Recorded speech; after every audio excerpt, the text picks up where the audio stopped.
Okay, thank you, Dipro, and good evening to you all. This would be the second lecture of the series "What is Marxism?" Introductory lectures, and this lecture was initiated on 11th of November. That is just 7 days back, and today we'll be having the second lecture. And since I have just to remind you to kindly put off your audios and videos during the lecture, and secondly, in case if you have any question, please put it in the chat box, and after the lectures end, the speaker will try to address the questions as far as possible. Okay, over to Pranab. Thank you, everybody, all those who are attending. We seem to be getting sparser and sparser. And we were really overjoyed when the registration touched the 500 mark. But then the attendance was itself poor in the last lecture. But anyway, let us go on. Now, through this lecture and the next, I intend to discuss what is my take on Marx's philosophy. That is important for both understanding Marxian political economy as well as for understanding his politics. I will be discussing Marx's critique of Hegel, Dialectical Materialism, which is the more orthodox or more widely, at least by the parties, accepted as the philosophy of Marx. We will be critiquing it and through our reading of the thesis on Feuerbach, and we will go on to explain why we think that the concept of overdetermination, which was, of course, inaugurated by Mao Zedong, but popularized by Althusser, why it captures Marxist philosophy better. But before I go into the lecture proper, perhaps it would be worthwhile just recapitulating briefly what we discussed in our previous lecture. In the previous lecture, we discussed roughly the background in which Marx was writing, both his personal background as well as the socio-economic background. He was writing from 1843 to 1883. During this period, preceding this period, there was the agrarian revolution, then there was the industrial revolution. What was the impact on this? Basically, there was a flowering of individualism, there was freedom from the feudal bondages, and there was liberalism, atomism, and rationalism. This pervaded not only political economy, culture, but also even religion. Now, through this period, there was overriding optimism among the middle classes and, of course, among the bourgeoisie, who prospered greatly through the middle of the 18th century to roughly the end of the 19th century. Now, liberalism, together with this optimism, gave birth to what we now know as classical political economy, which is epitomized in Smith, particularly in his Wealth of Nations. Now, while a few prospered, most really had a miserable time, both socially and economically, as we discussed in our previous lecture. As a result of this, there was discontent, there was sporadic violence, and also there was the germination of socialist ideas of various kinds. Now, Marx's ideas were descended from classical political economy as well as from the socialist thought that we are talking about, and also his experiences with the workers' movements with which he was very closely associated and led these movements. But apart from these sources, there was also a very important source, his critique of German philosophy, particularly of Hegel. Now, the depth of this critique, in our view, in my view, is not really appreciated by what is the known as the standard interpretation of Marxist philosophy, what we call dialectical materialism. Now, why are we concerned with Marxist philosophy? You see, Marxist philosophy is central to understanding not only Marxian political economy, but also his politics. Now, Marxist philosophy, we can differentiate it from the way in which Smith was thinking, which was basically Hegelian. Smith was, that is the standard textbook presentation of Smith, which calls him, which shows him up as an essentialist person with an entry point of self-seeking individuals who, if left to themselves, that is, if the markets were free, they would be the most good for most of the people. We know, of course, that this is not the proper representation of Smith. Now we know that because neither was his entry point totally self-centered individuals, nor did he really overcome the problem of conflict even in a free market. There was a conflict between public goods and private goods. For example, what we now have, that privatization of education, whether that is desirable, the conflicts like these. Now, because those of us who know a bit of economics, we call it the problem of externality. That is, if a person gets educated, not only does that person benefit, but also society at large benefits from this. And this has been discussed in great detail by Amartya Sen. And therefore, it is necessary that the public should fund it, because it is not, I'm not gaining the entire fruits of my education. So it is, if I am left to fund my own education, what will happen is that education will be underfunded. So this was an area of conflict which is still there if you let the market work. And also there was a question of what is public space and what is private space, whether knowledge should be public or private. This we discussed in our previous class. Now, but the mainstream presentation of classical political economy is that Smith was an essentialist, and his essential entry point, which explains the entire fabric of classical political economy, is self-seeking individuals. Now, as different from this, Marx's entry point into his political economy was what we call an overdetermined, that is, causes, effects and causes, they determine each other mutually. We will discuss this in greater detail as we go along. So this was a point of difference in how we gather knowledge. This was a point of difference how we analyze. Now, the before we go into the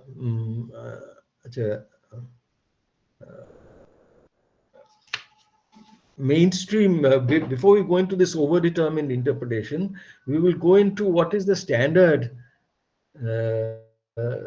understanding of Marxist philosophy, which we call dialectical materialism. Acha, present now করলাম a window, ঠিক আছে Dipra? Can you see it now? Hello?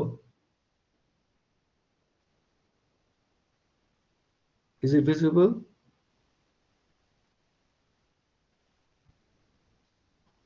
What is the problem?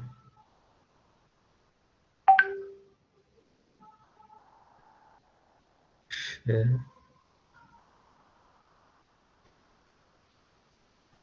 What is happening?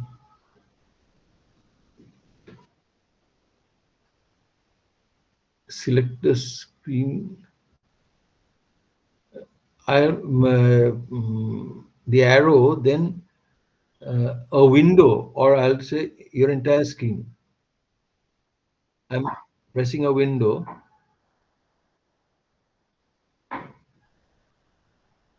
And then where is the this dialectical materialism, which is open, is not coming. Other windows are coming. Ah, yeah, yeah, yeah, it's coming. Can you see it now? I'm magnifying it. Okay, it's okay now.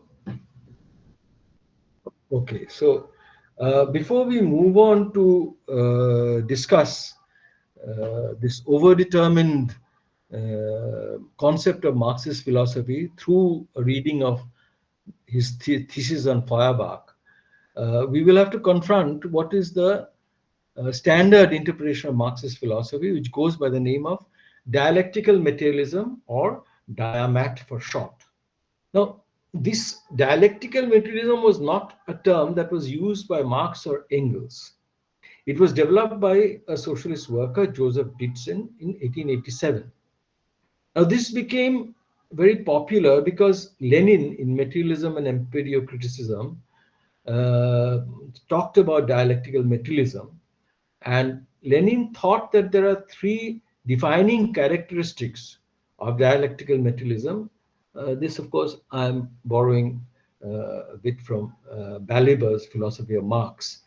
Now, the three defining characteristics of dialectical materialism, according to Lenin, were: one, inversion of Hegel; two, historicity of ethical principles in relation to class struggles, within quotes.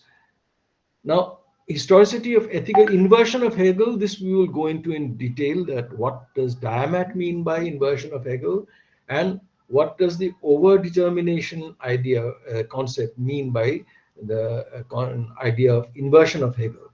Now, historicity of ethical principles in relation to class struggle, this is in opposition to the idealist concept of ethical principles as stable and autonomous. Now, Lenin, in his Materialism and Empiriocriticism, says that he criticizes the idea that ethics is something which is derived from outside the system. It is like a Kantian idea, he says. He criticizes this and says that it is historical. Depending on the stage of the class struggle, society will have its own ethical principles. And third characteristic which Lenin emphasizes is the convergence of the laws of evolution in physics, biology, and political economy. Now, of course, this we will disagree with this in through overdetermination. The theme of inversion of Hegel becomes central to the elaboration of Diamat and its critique. Hegel turns out to be an important figure in our narrative of Marx's method. Now, previously I was thinking that whether we could leave out Hegel, but actually to understand Marx, we have to go into a bit of Hegel, and we'll need to have to concentrate on that, though I'm trying to put it as simply as possible. The widely publicized idea that Marxism is dialectical materialism is based on the reading that inversion of Hegel involved retention of Hegel's method or dialectics, replacing idea with matter as the prime mover of history. That is, as we will see presently, that Hegel's theory, it claims that from the ideas emanate reality. Reality is determined by idea. That is why it is called idealistic essentialism. And by inversion of Hegel, it is claimed by Diamat that what is being done is that in place of idea determining matter, you just invert it. You put matter determining idea, but you maintain Hegel's methodology, which we will see, the triadic methodology, which we'll see presently. The theme of inversion is stated in many places. The first reference is found perhaps in a contribution to the critique of Hegel's philosophy of right, and probably set out most elaborately in the 1873 afterwards to Capital first volume. Hegel's dialectics involves essentialism, that is the view that every system, be it natural, biological, or social, is moved by a single cause which is autonomous to the system. In other words, it is not influenced by the system. That is, if we are talking of the movement of history, real history, human history, it is influenced, it is actually determined by our thought, our will, pure thought. It is moving in dialectically upwards, which we will elaborate presently. And this is not influenced. Our thought is not influenced by what is happening in reality. So Hegel's dialectics involves essential, that is a view that every system is moved by a single cause which is outside the system. It is not influenced by the system. Hegel argued that thought was autonomous and was the motor of history. According to Diamat's interpretation of inversion, the body of Hegel's reasoning was flawless, only it was feet, that is thought, up, and head, that is matter, down. Marx put matter on top, and that is, he put Hegel's dialectics right side up. In other words, he retained the dialectical method of reasoning of Hegel and replaced thought as the motor of history with matter as the motor of history. We will briefly go into Hegel's system of thought. Now, this is a very brief and sketchy reading that I'm using Hegel's philosophy of right to go into this. We take Hegel's narrative of the journey of will and self-consciousness that leads to the emergence of state as our example. This is what is happening in the real world. We start from the individual, how we move to the state. This is something that is happening in reality. On the other hand, there is a journey in the mind. The journey in the mind, journey of self-consciousness. And Hegel claims that this journey of self-consciousness is what is determining this movement in the real world. This is narrated in Hegel's philosophy of right. Now, Hegel's dialectical method can be elaborated through various triads. That is a system of three terms: thesis, antithesis, synthesis. This could be one triad. Another triad could be proposition, negation, negation of negation. That could be another triad. Then we could have many, one, etc. But we are not going into that. We are deploying this thesis, antithesis, synthesis. There is no particular reason for this. They are all equivalent, these triads. So we are deploying this idea of thesis, antithesis, and synthesis to schematically indicate the Hegelian dialectics at work in what is called Diamat or Dialectical Materialism. Now, his starting point, that is the initial starting point, is the thesis is free will. That is my free will. It is pure will, but it is not satisfied with its freedom. Why? Because it is purely subjective. I can appreciate that my will is free, but there is no objective manifestation of this freedom, one, and two, there is no recognition of my free will by others. So then we move further, we move upwards, as Hegel puts it. The antithesis to this, what negates this, is pure externality. When I think of freedom, I close my eyes and think that I am free. But when I open my eyes, I see there is pure externality. The entire objective world, the real world, is conspiring against my freedom. I cannot just stretch my hand; it will get stuck in the table. In fact, my own body. This is not, as I grow older, I find that I try to walk fast, my mind is walking, but my body is not working. So all this, everything else apart from my will, that is pure externality. So we have free will as thesis, pure externality is antithesis, and the synthesis is property. This is, he says in para 44 of Philosophy of Right, I put my will into an object and make it my property. I put my will into an object, even my hand, my foot, my body. I put my will into it and make it my property. So now consciousness has taken a leap. Consciousness of free will, self-consciousness, that is no longer purely self-reflexive. I'm not looking inwards and saying, well, I'm free, without taking anything else into consideration. But it is manifest. Now it can be seen in how that I have made things and my body, all these my property, I bend them to my will. So it is manifest. It is no longer just self-reflexive, but it is still purely individual. It is still not recognized by others. This then becomes a thesis of the next stage of sublimation or synthesis. In the next stage, you have, see, I have my property, you have your property. My thesis is my property, the antithesis is your property. And what is the synthesis? Synthesis is value which equates property in contract, and so is its universal. What does that mean? I have put my will into my property. You have put your will into your property. But the next stage of synthesis, next stage of sublimation, going to a higher generality, will require the equation of the two. Like previously, my will was there, external world was there. The two were equated when I put my will and made it my property. So property was a synthesis of my will and external world. Now here it is your property, my property. When do they become equal? They become equal only in exchange. Now, that is, first of all, my property, I'm contracting to exchange.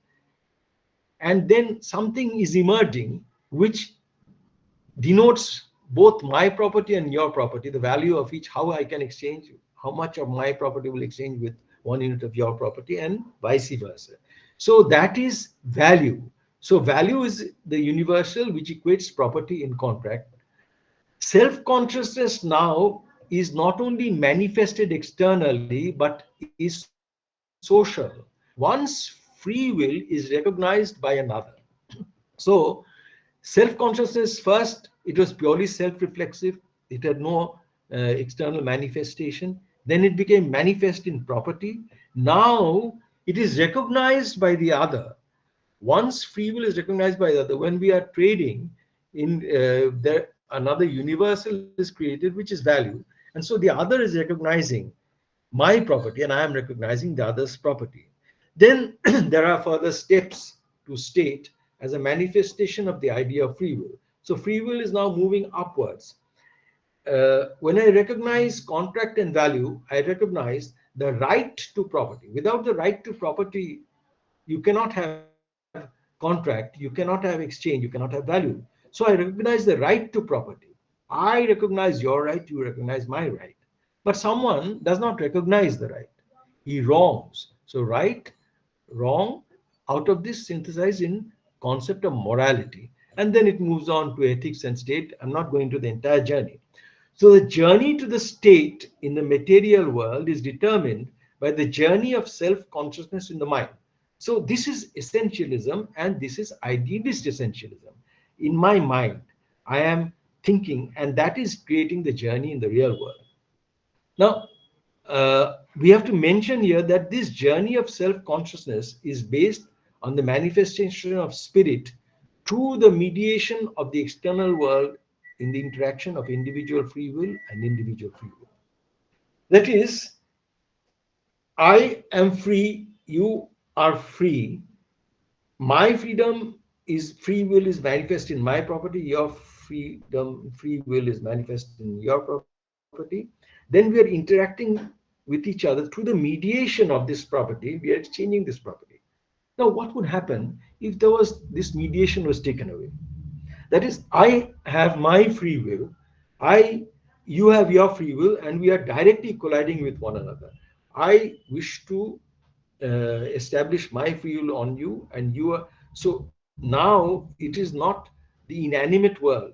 Both are animate, and we are. One is trying to impose one's will on another who also has a will. So then this will take us, this is discussed in the phenomenology of spirit. This confrontation will lead to a life and death struggle. As freedom of will resists freedom of will, both are resisting one another, and then one concedes, and then we have the master servant. One concedes, follow the will of the other. Now then it goes, then there's another stage that when the servant then has to produce for the master, instead of, in the previous case we're talking putting my will into my property, that is in a sense producing things and exchanging. Here, when my will collides with another's free will, I am made a slave, and the other I accept. Instead of dying, I do not wish to die. So I accept thraldom. I accept him as the master, I become the slave. And then as a slave, I am producing, the master is only consuming. So the master doesn't gain any knowledge. So this is the genesis of knowledge. The slave gains knowledge. But however, that was just a digression.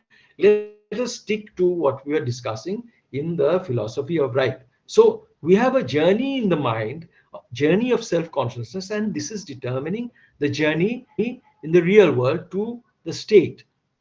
So this is idealism, but a particular kind. This is essentialism, but a particular kind of essentialism, that is idealist essentialism.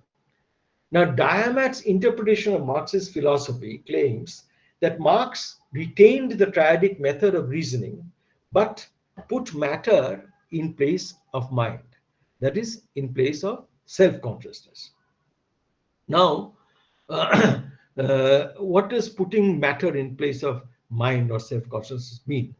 To understand that, we have to first elaborate two concepts which are central to dialectical materialism. One, the forces of production. Now, what are the forces of production? These are a large set of apparatus. There is technology, resources, the structure of production, that is meaning division, the kind of division of labor that there is. We talked about it in our previous lecture. Increasing division of labor, which was a component of the industrial revolution. Then there's Taylorism, Fordism, etc. So all these are clubbed together under forces of production. Under relations, what are the relations of production? The relations of production are the relations that people enter into in the course of production. That is, we enter into relations with one another. People enter into relations between themselves in various ways. That could be familial relation. There could be a relation through a club. There could be a relation through a political party, members of a political party. But here we are talking of a particular kind of relation, a relation which is born in the course of production. That is between the worker and the capitalist, say, between the serf and the lord. The serf, that is the vassal, the one who is cultivating, one who is producing according to the dictates of the lord in the feudal period, the serf and the lord, and also the slave and the master in the slave mode. So a temporarily stable combination of the two is called a mode of production. That is, the forces and the relations of production, they are consistent with one another. And then we have what is called a mode of production. It's a temporarily stable, because it is not as if a mode of production continues forever. A mode of production breaks down. What is called a more progressive mode of production is born. According to dialectical materialism, there is a succession of modes in a predetermined sequence. That is, the primitive communism is the least progressive. From primitive communism, we move to slavery, to feudalism, to capitalism, and then to socialism or communism, whatever. Now, each of what is this called these modes of production, they are characterized by a particular set of relations of production. Now, primitive communism, of course, is not a class divided society. Within slavery, you have the master and the slave. Within feudalism, you have the lord and the serf. Within capitalism, you have the worker and the capitalist. Within socialism, you have associated producers. That is, everyone there is a joint ownership of the means of production, maybe through the state or whatever. We are not going to that. Now, so each of these modes of production is determined by the kind of relations of production, and these relations of production are then defining a limit to which the force of production can develop within that mode of production. Within a mode of production, the forces develop up to a limit specified by the relations. Further development of the forces causes the breakdown of the existing relations of production through a revolutionary class struggle that ushers in a more progressive set of relations of production that allow further development of the new forces within the new mode of production. For example, in the slave society, the force of production could develop only thus far and no further. Why? Because what was the major constraint, as Perry Anderson says? The major constraint was that the Roman word for slave was a vocal instrument. So human labor was not differentiated from the working of the tools. So there was no concept of increasing efficiency. So this was an impediment to development of technology, and once it had reached its limit, then further development required the change of the mode of production. And who would change the mode of production? Now, each time that the force of production develop and reach the limit, the ceiling set by the relations of production, there is a group of people who want to develop the relations of the force of production further, and who are finding that the existing relations are acting as fetters. So they want to overthrow this system, these relations of production. For example, within the feudal system, there were the developing capital combined. There are the forces of production are the relations of production act as fetters. The forces of production want to develop further, but the forces of production are inanimate. So there must be some bearers of this. There is a class which wants to develop this further, and it takes the help of other classes to overthrow the existing relations. Forces of production replace self-consciousness. So this is the meaning of inversion as interpreted by Dialectical. The forces of production replace self-consciousness. Here, the motor of history is not self-consciousness. It is the forces of production which are developing independently, autonomously. They are not within the system. They are developing outside the system, and that is why the system has to be broken down. The system is not allowing it to develop. And so this is the meaning of inversion as interpreted by Diamat. Forces of production are replacing the relations of production of the self-consciousness as the motor of history. Here, the relations of production is the thesis, the forces is the antithesis. The revolutionary supersession of the relations in a new set of relations encompassing a new mode of production is the synthesis. So here we have the triadic argument that Hegel uncovered. This is retained in dialectical materialism. Only in place of idealism, we have materialism, relations of production and force of production. The force of production are the motor.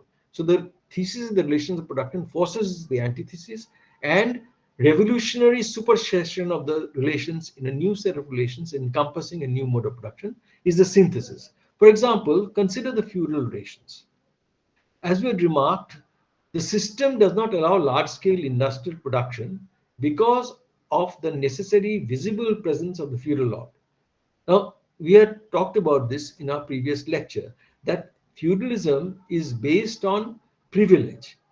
The feudal lord is privileged, and in order for his privilege to be, the case of Modi, of course, the current prime minister, of course, he shows up to be superior in various ways in the dresses he wears, his 56 inches chest, etc. But that is not necessary to be a prime minister. We had diminutive people like Manmohan Singh or Lal Bahadur Shastri, and it didn't matter because the position is not based on any privilege. No one, the capitalist, for example. Now, I don't know, I've never seen the Billas. I've seen pictures of the Tatas, of course, but they need not be any different from us because they are not privileged, so they don't have to show up as someone who's different, someone who's superior to us. But the feudal lord had to show up, and in order to show up, he had to be visible. In order to be visible, he had to ensure that the system, the feudal system, was territorially bound, was localized, was insular. Now, in order to ensure this, trade was of course there, but trade was not something which was desired by the feudal lords to that extent. Now, so scale of production was meant within the bounds of the feudal territory. So the scale of production was small. Now, as we discussed in our previous lecture, for various reasons, the artisans were fleeing to the towns. Now, within the towns, of course, there was much greater freedom. It was ruled by the guilds through their corporations, now through which were elected in various ways. Now, as a result, there was no restriction, there was no need to restrict the scale of production within the towns. And as we discussed, there was this transition from independent petty production to dependent petty production to manufactory and then to factory, which becomes then large scale as technology also improves, and you have division of labor, industrial division of labor. So then this large scale of production cannot be accommodated within the feudal system, because the feudal system tries to hedge you in, tries to enclose you within the boundaries of the lordship. So the capitalist can no longer tolerate the restrictions of movements of goods placed by the feudal placed by the feudal lords. Now, so this results in conflicts. Now, there's some mistakes in this. The capitalist can no longer tolerate the restrictions of movements of goods placed on it by the feudal lords. And so this results in conflict and replacement of feudal relations by capitalist relations. Now, this is taken from the Communist Manifesto. I quote, "The feudal relations of property became no longer compatible with the already developed productive forces. They became so many fetters," the feudal relations, that is. "They had to be burst asunder. They were burst asunder. They had to be burst asunder. They were burst asunder." Now, this is from the Communist Manifesto of 1848. So here we have the basis of Diamat, the force of production developing, the relations acting as fetters, and then the forces bursting them asunder. So the motor of history is the force of production. This is from Marx himself. So as we had remarked in our introductory remark, there is no true Marxism. In fact, quotations can be used to support this reading or that. Now, just as I'm quoting here from Marx's Communist Manifesto to show that Diamat can well be supported by quotations from Marx.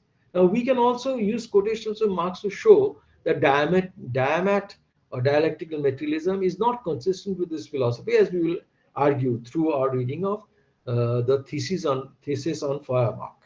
Now, so as we were saying at the beginning of our first lecture, that just as Marxism itself is not scientific in the sense of being the only true analysis of society, so also there is no true answer to what is Marxism. So I am presenting a kind of answer to motivate further reading, and also to the reading of Marxism, Marxist philosophy, which I think is necessary for initiating any action, political action, which is stunted by faith in the kind of philosophy that Diamat preaches. Now, both mechanical materialism of Feuerbach and the idealism of Hegel share the essentialist mode of reasoning that was detailed by Hegel. Marx discarded this mode early in his career, as we shall elaborate through the discussion on the thesis on Feuerbach. Inversion has been variously interpreted, and Althusser's interpretation, that is complete, there was a complete shift of ground, that is what Althusser is saying, that inversion means a complete shift of ground, would be consistent with our interpretation of Marxist philosophy. Now, the second trait of Diamat that Lenin mentions, historicity of ethical principles in relation to class struggles. This is consistent with our interpretation of Marx's methodology of analysis derived from the reading of Feuerbach. We will elaborate more of this historicity of ethical principles when we discuss Gramsci at a later stage of this series of lectures. The third trait of Diamat that Lenin talks about, that is convergence of evolutionary laws of natural world and cultured world, makes the philosophy mechanical and fated. That is, if the if cultured world, that is the human, the social world, is to move in the same way as the natural world, according to the same kind of laws, then it would be an evolutionary journey. There will be no question of revolution, there would be no question of voluntary action. So this would be fated. Now, this is something which is probably an impediment, acted as an impediment to action by various communist parties. We will presently criticize this position implicitly. The laws of social cultural systems are constituted differently from the evolutionary laws of, say, the natural systems. Dialectical materialism was given an even more inflexible deterministic interpretation by Stalin in Dialectical and Historical Materialism. It should be noted that Marx referred to dialectical method and Engels to materialistic dialectic. This I am taking from Baliver, implying that both were more concerned with the method. One is talking of the dialectical method, the other of materialistic dialectic. Both are talking of method. So they are more concerned with the method, which is derived through critique of both idealism and mechanical materialism. That their dialectic is new, involving practice. This method changes the very notion of materialism. All these we will see through our reading of the thesis on Feuerbach. We start from this tract as soon after writing this, Marx and Engels were to abandon all further discussion of philosophy, as explicitly mentioned in the German Ideology, published in the same year. So this was the last tract in which they explicitly discussed philosophy. Althusser interpreted the inversion metaphor to mean a total rearrangement of the body of reasoning in the way in which you analyze, in the way in which you reason. This is the view that we hold and will elaborate through our understanding of the thesis of Feuerbach. Now, we will not be able to discuss all the theses, but I think we'll be able to take up two theses in this lecture. So, the first thesis of Feuerbach: the chief defect of all hitherto existing materialism, that of Feuerbach included, is that the thing, reality, sensuousness, all these are referring to the same thing, is conceived only in the form of the object or of contemplation, but not as sensuous human activity, practice, not subjectively. That is, reality is just an object of contemplation. It is not human, it is not amenable to human action. Hence, in contradistinction to materialism, the active side was developed abstractly by idealism, which, of course, does not know real sensuous activity as such. So this was, since human activity is left out, idealism took it up, and of course, idealism does not know the real world, as we discussed in the course of discussing Hegel, that it was all in the mind. The mind was generating the motor of history. Feuerbach wants sensuous objects really distinct from the thought object. This is true, as he says, but he does not conceive human activity itself as objective activity. Hence, in the essence of Christianity, he regards the theoretical attitude as the only genuinely human attitude, while practice is conceived and fixed only in his dirty Judaical manifestation. Hence, he does not grasp the significance of revolutionary, of practical critical activity. Now, hitherto materialism conceived the world outside of thought as given, to be thought of, to be contemplated. That is, hitherto existing materialism, that is, for us it is Feuerbach, and he was basically, Marx was critiquing the essence of Christianity. Hitherto materialism conceived the world outside thought as given, to be thought of or contemplated. You only think about it, but not itself in any way affected by that thought. This is overdetermination. It is reality is there, you are thinking about it, but it is not affecting, the thought is not affecting reality by its active side, contemplated, but not itself in any way affected by thought. by its active side, that is practice. So Marx is talking of practice, that is my thought impacting on reality, on the real world. So that is the bridge. Practice is the bridge that Marx is talking about. Idealism, in contrast, conceived the world out there as a product of thought itself. Feuerbach differentiates between the world out there, the sensuous objects, and what we contemplate about them, the thought objects. So he differentiates between the two. But he does not think of thought as directed to producing the world out there. He does not think of objective activity of practice. Practice is the producing the world out there. By the theoretical attitude, Marx is referring to the contemplation of the given essence to arrive at the conclusion that it is the result of projection alienation of the essence of man. Now, Feuerbach wants sensuous objects really distinct from thought object, but he does not conceive human activity itself as objective activity. Hence, in the essence of Christianity, he regards the theoretical attitude as the only genuinely human attitude. Now, by theoretical attitude, Marx is referring to the contemplation of the given essence. Given essence is the essence of human essence. Marx is referring to the contemplation of the given human essence to arrive at the conclusion that it is the result of projection alienation of the essence of man. There is no dialectical relation or practical critical relation of mutual constitution. Marx is critiquing Feuerbach's idea of religion given in the essence of Christianity. Now, Feuerbach was arguing that there is an essence of man, and this essence, the human essence, is alienated, and because this human essence is alienated from man, so man projects the human essence into the clouds and there conceives of religion as the manifestation of this human essence. Now, what Marx is saying that he regards the theoretical attitude as the only genuinely human attitude. That is, this projection. He thinks that appreciating the fact that human essence is alienated and projected into religion, appreciation of this fact is the genuinely human attitude. And if we can understand this, then we can understand the mysticism of religion. The essence of Christianity regards the theoretical attitude as the only genuinely human attitude.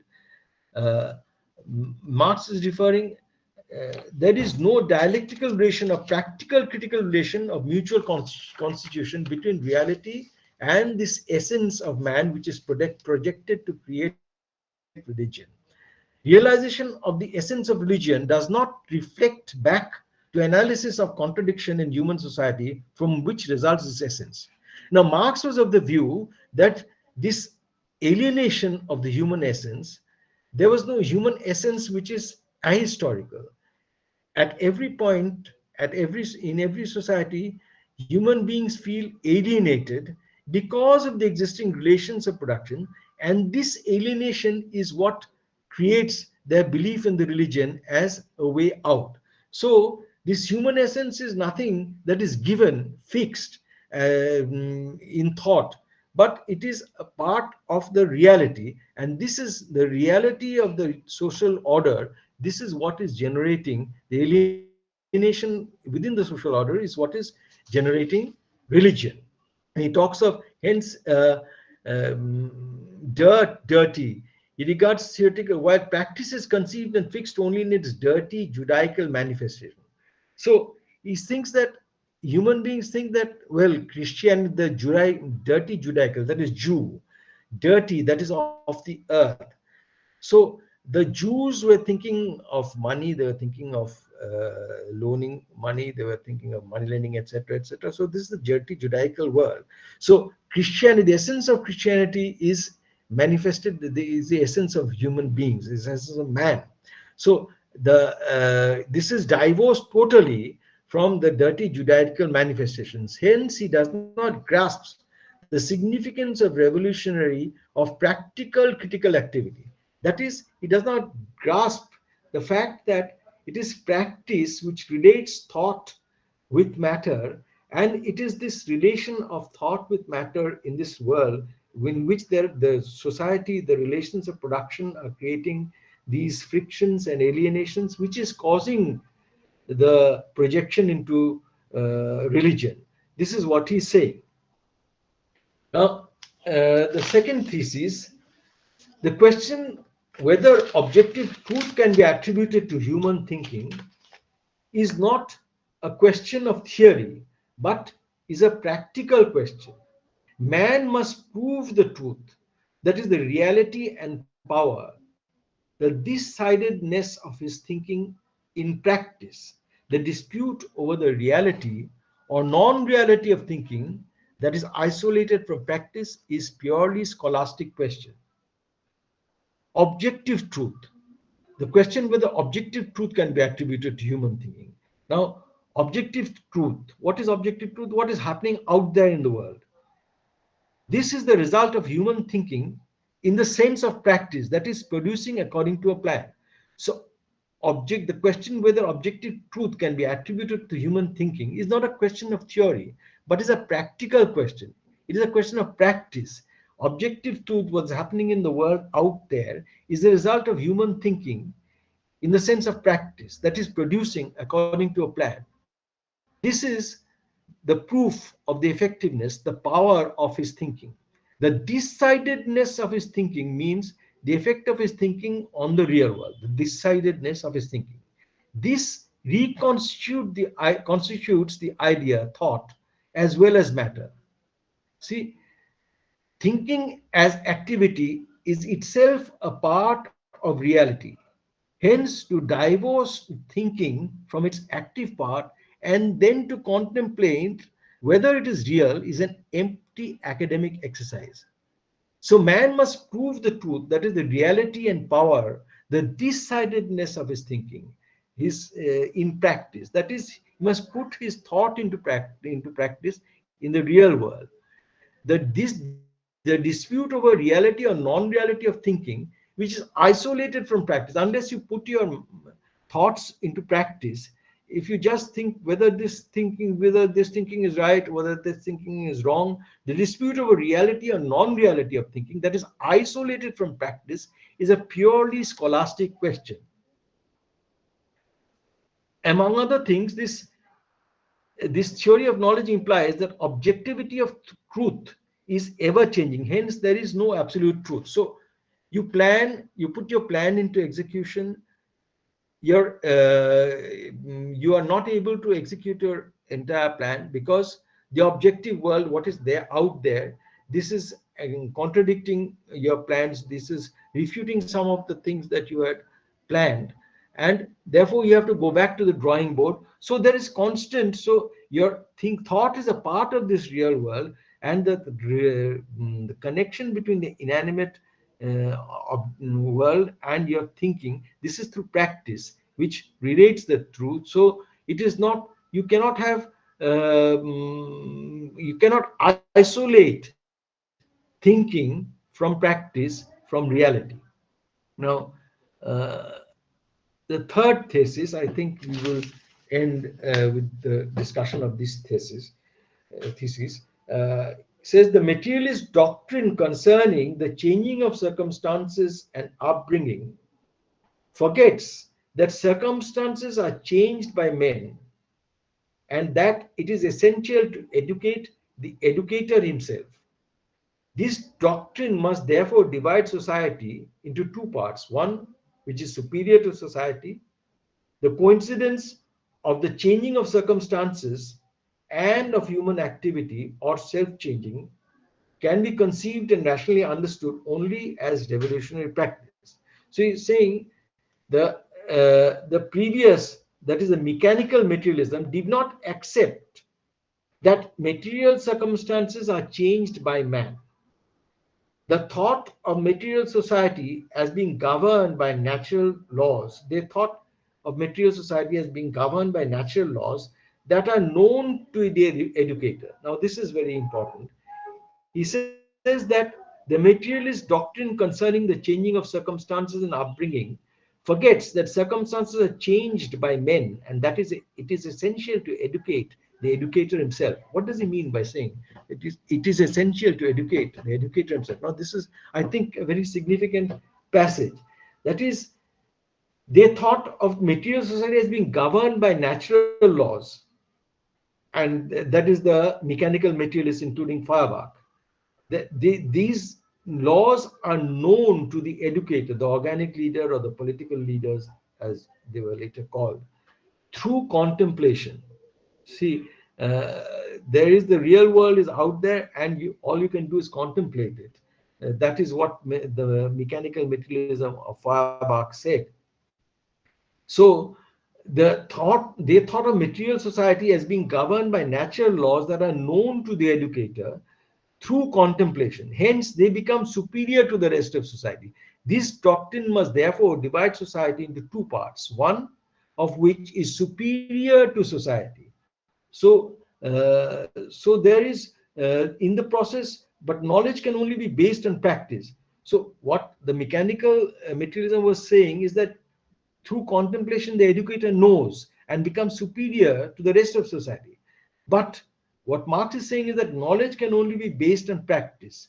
The attempt to put your plans to work in the process, as you come up against material constraints that force you to modify your plans, you also learn and so change yourself. So there is no division between those who know and those who must be educated. All must learn through revolutionary practice. This is a fundamental idea of dialectical materialism that is ignored by most communist movements because of the uncritical acceptance of the idea of the vanguard party.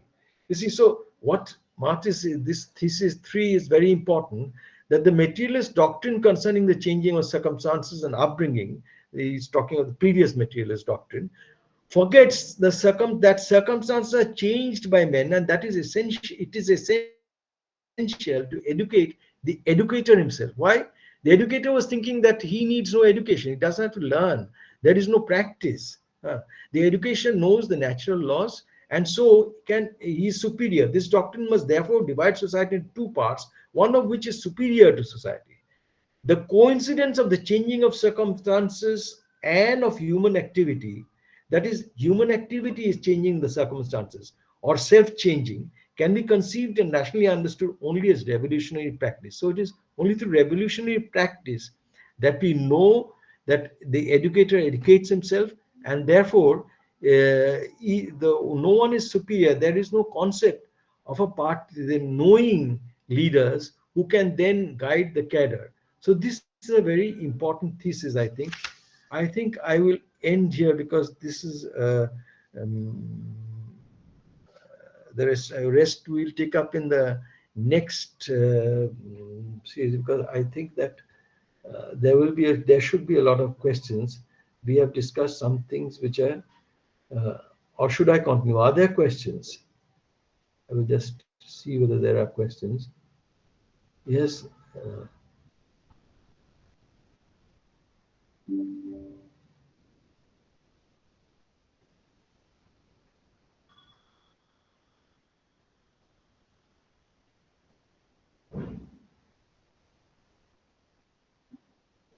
If there are questions, I will take them at this point, and then if we have too few, then we can move on. No, there is only one question in the chat box, and that is from Srimanjari Go. Yes. And in case you respond to the question after that, if I can continue if there are no further questions. Okay, yeah. What is that question? Just read out the question. Yeah, I don't have it on the chat box. No? Oh. It is Srimanjari. The question from Srimanjari Go. Okay, yes. Can you please explain why in the first stage the synthesis is individual and not social, since the first stage will happen simultaneously for all individuals? When somebody manifests in the first stage, it won't depend on others. The first stage, I suppose you're talking of the Hegelian synthesis, yes, is it? Yes. Now, in the first stage, that is starting from free will, we move on to property, the synthesis in property. Thesis is free will, antithesis is pure externality, and synthesis is property. I put my will into external world and make it my property. Now, this is an individual's self-consciousness, which is being manifested. One individual, another individual, there are many individuals are doing this, but this is not social. You see, isolated individuals, that is not what we call social. There must be a relation between the individuals in order for any activity to be social. You are quite right in saying that why in the first stage is individual and not social. In the first stage will happen simultaneously for all individuals. Yes, it will happen simultaneously for all individuals, but still it is individual because they're not interacting with one another. All right. So, thank you. Are there any questions? No, there are no other questions in the chat box. No. Can you throw it? Yes, there is a question from Pranab Basu. Why did primitive communism turn to slavery? Why did primitive communism turn to slavery? Why you call productive relationships? Why did primitive communism turn to slavery? Now, there are various answers to this. I'm not very good at history, but you see, basically it is a question of primitive communism turning into slavery. That probably is something which cannot be well explained by a diamat. There is a question of conquest, of external force, of one tribe enslaving another, which becomes very important. So I think that we can have other stories of magic. We have other narratives of magic, the intervention of magic in the form of religion, developing into religion, enslavement within the community. But I think it was mainly an external phenomenon. So in that sense, it is not, it doesn't fit into the scheme of the diamat, really. Yes. Pradeep, is he there? I don't know. Anyway, are there any other questions? Can I ask one question? Sure, why not? I think Pranab, you have written that productive forces, production relations are the thesis and productive forces are the antithesis. But don't you think productive forces comes first, so it is the thesis, and then production relations are the antithesis? Because productive forces are the autonomous, independent agency of social change. So productive forces comes first. Productive forces is the essence. If there is any essentialism in diamat, then it is centered around productive forces. Are the essence. Productive forces, yes, productive forces are the essence of diamat. Yeah, that is true. So productive forces are the thesis and production relations are the antithesis.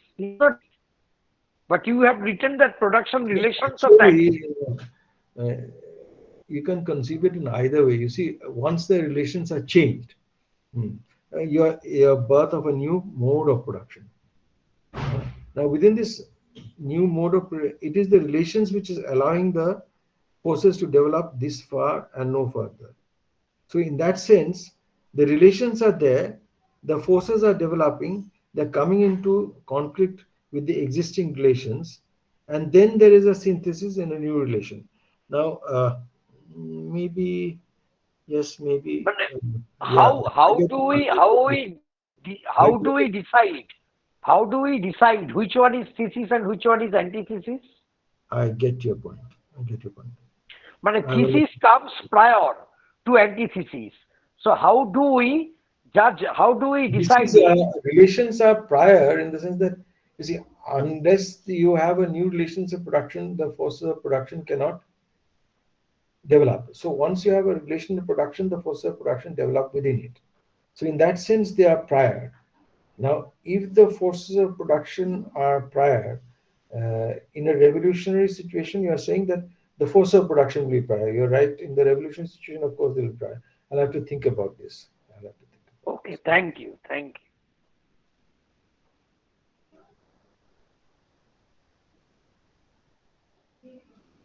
So, shall we move on to the further thesis on Feuerbach? No other questions in the chat box. So,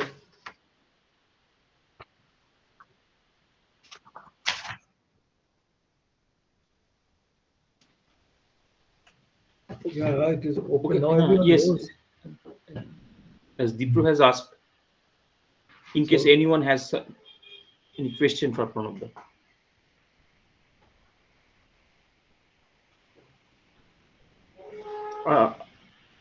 It does not seem that anyone has a question so at this shall stage. we move on to the next thesis? Okay. So, a window now. How do you share?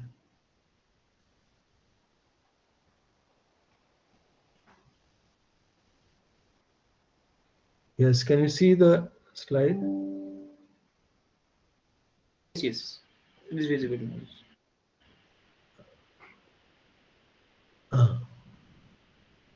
So we are moving on to the fourth thesis since we don't have too many questions on the previous three theses. Feuerbach starts out from the fact of religious self-alienation, of the duplication of the world into a religious world and a secular one. His work consists in resolving the religious one into its secular basis, but that the secular basis detaches itself from itself and establishes itself establishes itself as an independent realm in the clouds can only be explained by the cleavages and self-contradictions within this secular basis. The latter must therefore in itself be both understood in its contradiction and revolutionized in practice. Thus, for instance, after the after the earthly family is discovered to be the secret of the Holy Family, the former must then itself be destroyed in theory and practice. Now, what Marx is interpreting Feuerbach as saying is that there is this secular world in which you have the earthly family, and there is the human essence.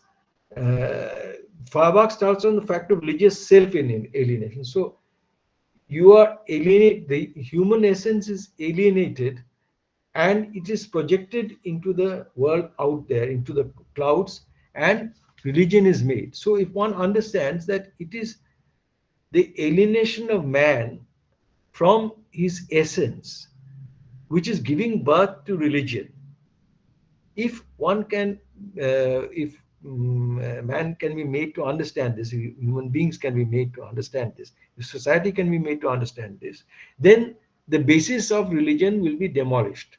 So Feuerbach is claiming. Now what Marx is saying is that you have to understand that this alienation of the essence of man, the human essence, is not something which is asocial. It is the product of society itself. It is the product of the cleavages in society. Thus, for instance, after the earthly family is discovered to be the secret of the Holy Family, the earthly family is discovered to be the secret of the Holy Family. The Holy Family is, of course, the family of God the Father, God the Son, and the Holy Ghost, the Trinity of Christianity. This is discovered to be the earthly family is discovered with the secret. That is, the earthly family, they are alienated from their essence, and this essence is then attributed to God, and then God determines our destiny. So that is the earthly family is discovered to be the secret of the Holy Family, in the sense that human beings on earth, their alienation from their own essence, this is what is causing the birth of religion. And once this is understood, the fantasy about religion will disappear. But Marx is saying that after the earthly family is discovered to be the secret of the Holy Family, the former must then itself be destroyed in theory and in practice. In theory and in practice, the former, that is the earthly family. That why? Because we are alienated, the feeling of alienation from our essence, that we lack, that we are not whole. This feeling is born from the fact of the relations of production, that is, relations of domination, relations of power, which is disempowering us, which is causing us to think that we are not whole. We are cleft. That is, we have the master who is determining our fate, and so we are not really human beings. So this is the relations of production themselves are the cause of alienation, and this alienation is what is causing the birth of religion. That is what Marx is saying, that it is not human essence as such which is always there as such, and human beings are alienated from their essence, and this is leading to the birth of religion. Saying that even if this is understood, the basis of religion will not be abolished until the inequality, the disempowerment within the existing social structure, that is ended, because that is causing alienation leading to the birth of religion. Feuerbach, not satisfied with abstract thinking, wants contemplation, but he does not conceive sensuousness as practical human sensuous activity. Feuerbach, not satisfied with abstract thinking. Not satisfied with abstract thinking. Why is he saying this? This is abstract thinking is idealism, idealist essentialism. So Feuerbach was criticizing that. So Feuerbach is not satisfied with abstract thinking. Not satisfied with abstract thinking, wants contemplation. But what is the other side of this abstract thinking which Feuerbach is proposing? He wants contemplation. That is, there is reality and we should contemplate reality. The reality is a force by itself. It is not the product of our thought. He is not satisfied with abstract thinking. So reality is there. It has its own laws of motions and we should contemplate it. Mind comes after matter and we should contemplate. This is what Feuerbach is saying. But he does not conceive sensuousness as practical human sensuous activity.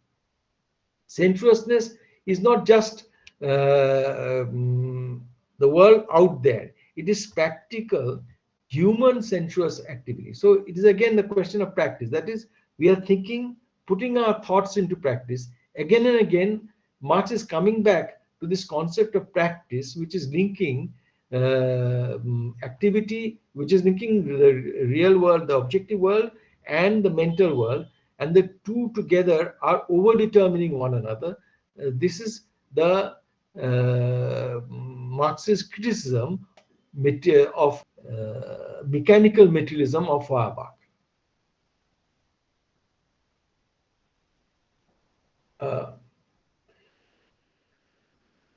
I think I will end here because this will this will require a rather long elaboration, and I think that we have covered a long distance through this.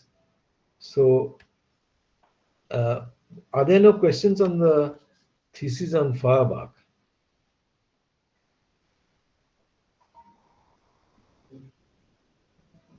Yes.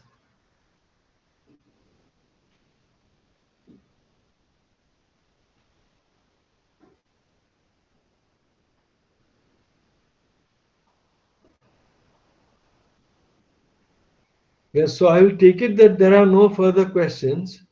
No, there is one question. After the earthly family is discovered to be the secret of the Holy Family, you please explain this once more. After the, so yeah, let me come back to the slide.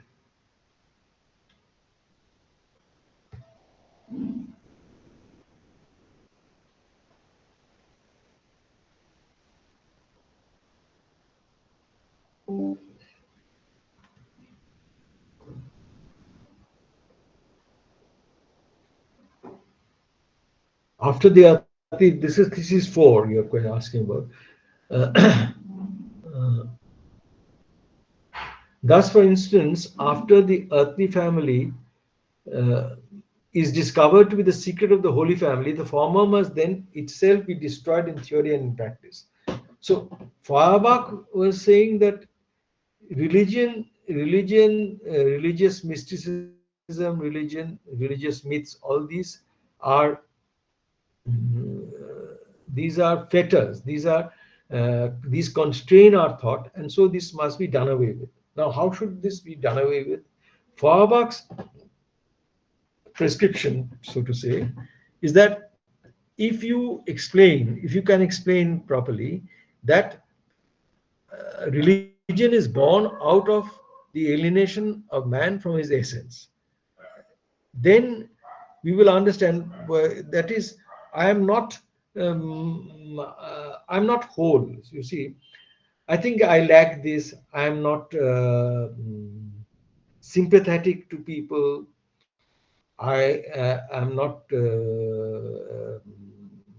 caregiving. Uh, Say things like this. I am suppose I backchat. All these things. So I realize these are my defects. So I cannot overcome my defects. So then, but I have a conception of the human essence, the best of humanity, and this human essence then I project into the clouds and construct a god, and then I pay my obeisance to God. I steal, I rob, I do all this, but then the essence of man I project into the clouds, and I pay my respects to that essence, and this washes the sins away from me. So if it can be made, people can be made to understand that it is really your own essence, your own goodness, which you are praying to. It is There is nothing called a religious. There's nothing called Christ, the Son, and the Father, and the Holy Ghost, etc. In that case, religion would be abolished, and this would then not act as a constraint on our free thinking. This was what Feuerbach was saying. So what Marx is saying, that this once this earthly family, it is discovered that, well, religion emanates from this earthly family, from my essence. Once it is discovered, so it is not, this does not end religion. Why? Because there is no given essence. There is The alienation is not from any given essence which is there in all societies. Alienation is born out of this society, out of these relations of productions, out of these power relations, out of the exploitative relations. People are feeling alienated. Like, for example, the laborer feels alienated from his work. We'll discuss this in detail later. That once the laborer cannot plan the work, laborer executes the other's plan, so one is feeling alienated from labor. So there are various kinds of alienations which human beings feel within the given society, which is a product of the social order. So it is not simply sufficient to say that God is a projection of human essence. There is nothing called a human essence.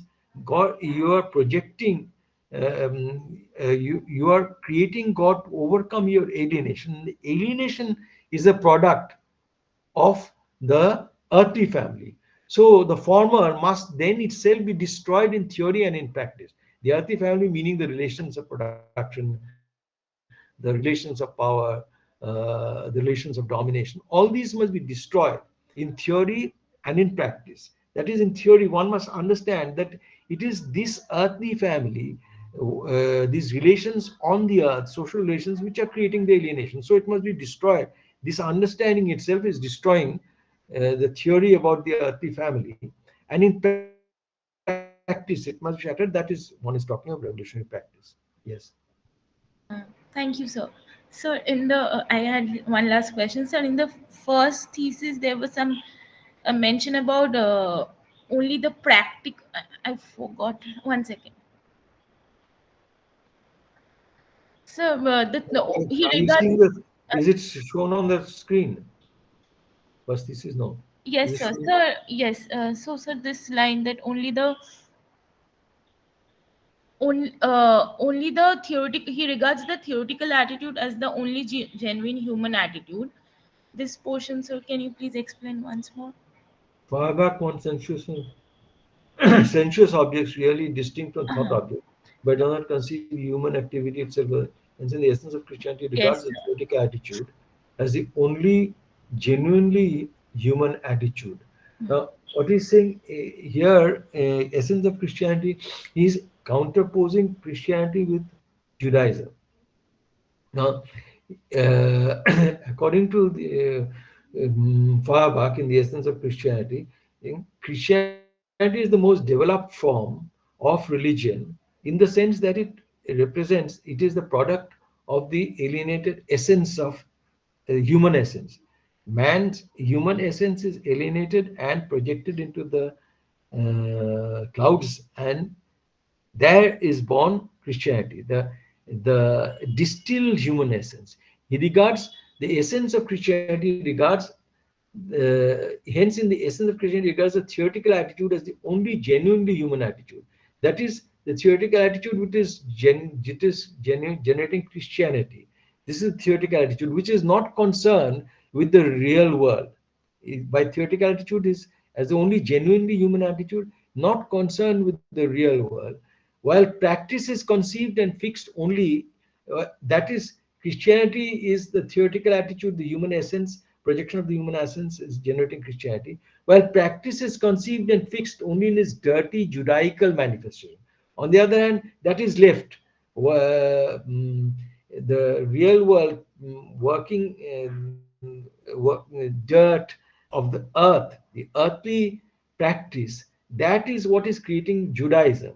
So he's saying that Christianity is the most developed form of religion because it is divorced from all these, from all the real world trials and tribulations. It is only concerned with the human essence.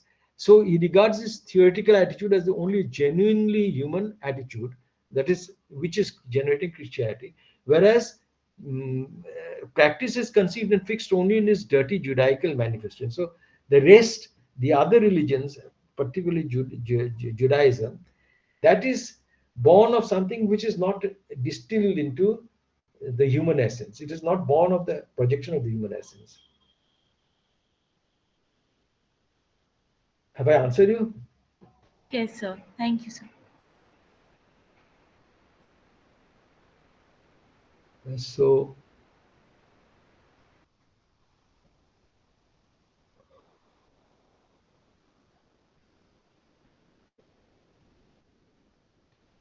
yes.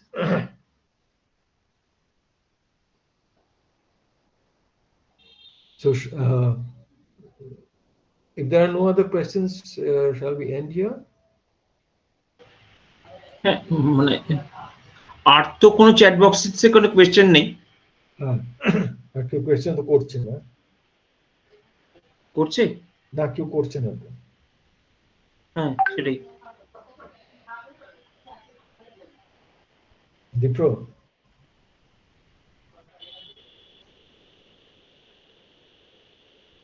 So I think we'll end the session here.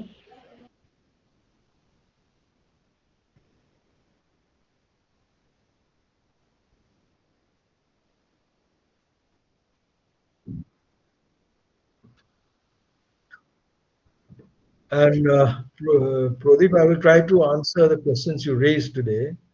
I'll try to think about the answers to those two questions. Thank you. Thank you. Sir মানে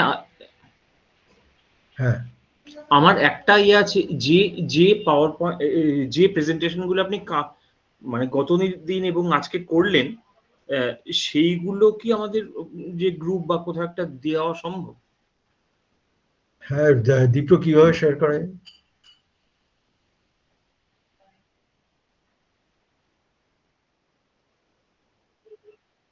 But what about they will have to, they can,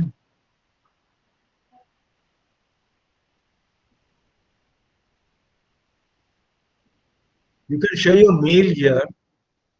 Can you share your mail here?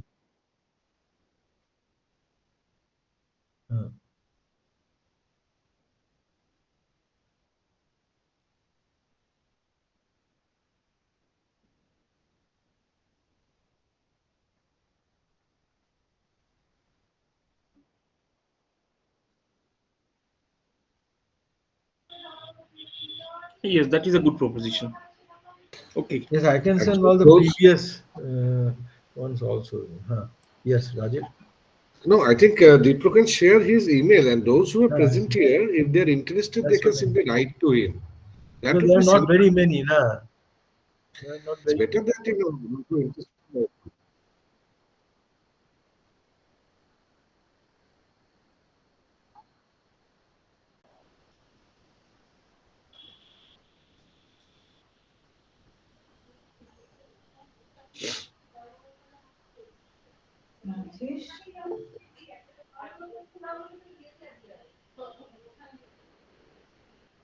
The, Like,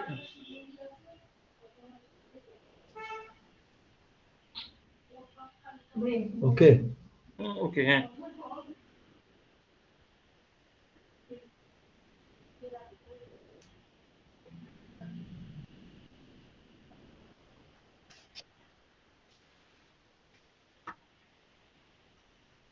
I will, I will send it to you and then you can Okay. share it. Okay. So thank you, everybody. Mm. Have a good day. And thank you and good night. Good night, everybody.